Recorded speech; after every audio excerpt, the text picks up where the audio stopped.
कहो कहाँ बाटा है? चलता एक जगह चले रहा यार। ना है यार, हम खाली नहीं आई है आज। कहाँ बाटा तू?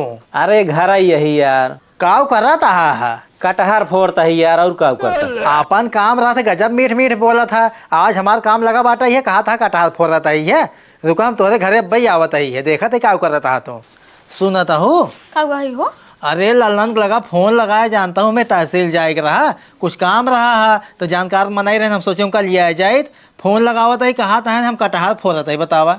ऐसे कहन हाँ? हाँ तू यही आगे जाता उनका बताओ था। बताओ, उनका काम रहा था ये घर में, हम सुन ले थी। और आज हमारा काम लगा वो, कहा था कटहल फोड़त है, अब भाई जाते हैं उनके घरे हम। हाँ यही आगे जातू। हाँ बतावा था इनका।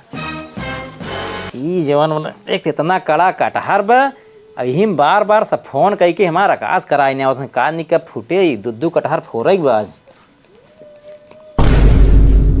का हो आई गया? ला दुई को तू खाई ले। ला कौआ खाए जाके लौटा जाता है।